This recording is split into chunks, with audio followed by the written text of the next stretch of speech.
Today I'm sharing with you, I'm kind of cherry picking the 3 most important virtues from the fruit of the Spirit in terms of how it relates to your money. So I'm very excited to talk about this topic today because it intersects something that I am an expert on, is money and investing, with something that I'm still learning about, which is the faith side of that and what God wants from all of us and how we deal with our money. So I also sense that there's this really big need out there for more clarity on this topic. There's not a lot of clarity out there. In fact, there's a lot of confusing messages out there. You have the health and wealth gospel, so to speak. It's very often preached in our world today by some very popular, well-known preachers, and it's a misunderstanding of what the Bible really says about money. And I've dug deep, and there's a few great resources out there, but there are just not that many resources out there on the intersection of faith and money. So I've looked, believe me, and it's really easy to become confused about God's plan for your money in your own life. But my goal here is to help you bring some clarity on this issue. We have to answer this very important question when it comes to our money, and that is, what does God really want me to do, and how does He want me to use these material blessings that He has given to me? And at the end of the day, God's money is still God's money, so we have to keep that in mind as well. About 2 years ago, I bought this bracelet on Etsy, and it has printed on it the fruit of the Spirit. And I've been wearing this bracelet like pretty much non-stop for the last couple of years. So it looks like this. If you've watched other videos, can you see that? No, come on, zoom in. Okay, there you go. So if you've watched some of my other videos and I'm like flailing my hands and stuff, maybe you've seen that bracelet before, but that's what it has on it. It has the fruit of the Spirit, and it's these qualities of character that they're just so foundational, and it just serves as this constant reminder, sometimes in the ways that I'm falling short, but of what I need to focus in on. The first fruit of the Spirit that will help you to better manage your money and be a savvy investor is patience.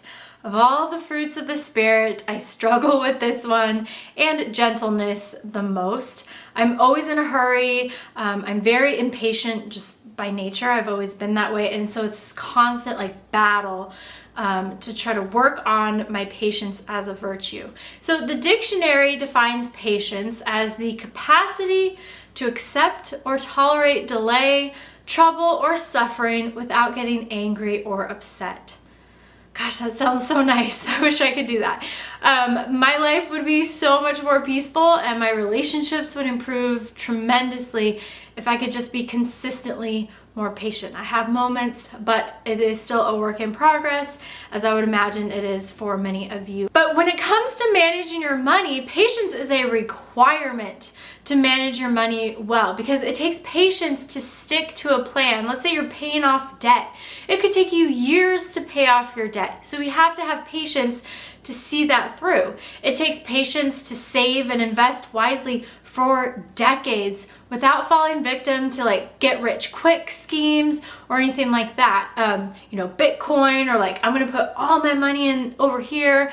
It takes patience to endure a recession, a stock market downturn that could take you months or years to turn around and recover from. So you have these times of just doldrums where the progress financially is either slow, or you feel like you're never going to get to where you need to be, or you're moving behind.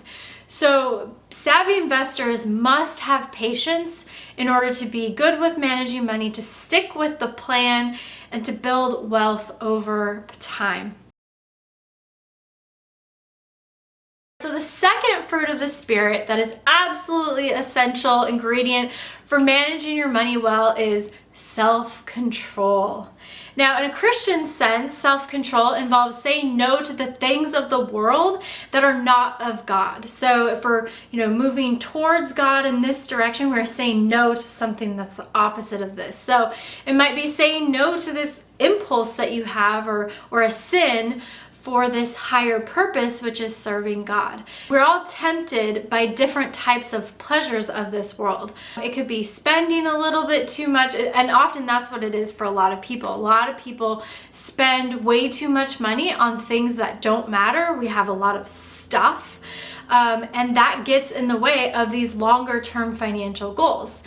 So you may struggle with this, with spending, or maybe putting purchases on a credit card, or going into debt because you want to live this specific lifestyle. Or you may choose to eat out or go out every Saturday night rather than set any money aside for retirement or giving any money to your church or charities that you care about. So the Lord asks us to have self-control in these areas so that we can order our priorities and put our money where our mouth is, and to demonstrate that we are living a life that is consistent with what God wants for us. So if you can cultivate these areas of self-control in your life where it's preventing you from serving this higher purpose with your money, you can become a lot better at managing your money. Now it's easier said than done. But the important thing to remember here is that money always involves a choice, because money is a limited resource. For the vast majority of us, it's a very limited resource. So using your money in one way, buying something over here, is going to prevent it from being used for something else. And when I realized that, that was a huge wake-up call, because there are trade-offs with everything. Every single purchase has a trade-off.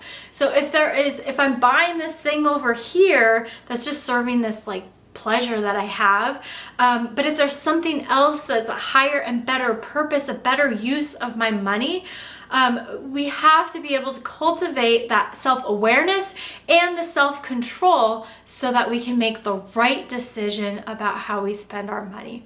Now, if you struggle in this area like a lot of Americans do, ask for God's grace to help you cultivate this virtue of self-control. It may take a lot of time and a lot of grace to get there, but it is so critically important to being good with managing your money.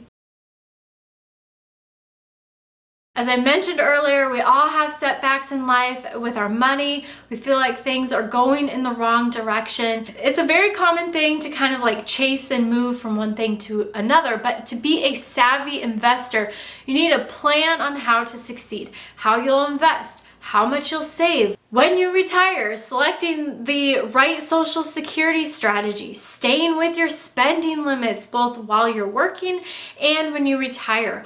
All of these disciplines require faithfulness in the plan that you've laid out and the faithfulness of a capitalistic economic system that rewards hard work and smart money decisions, and a faithfulness and trust in God. When you realize that investing and financial success is a marathon, not a sprint, you can better equip yourself to remain faithful to that process that you've laid out for yourself and the plan that you've made.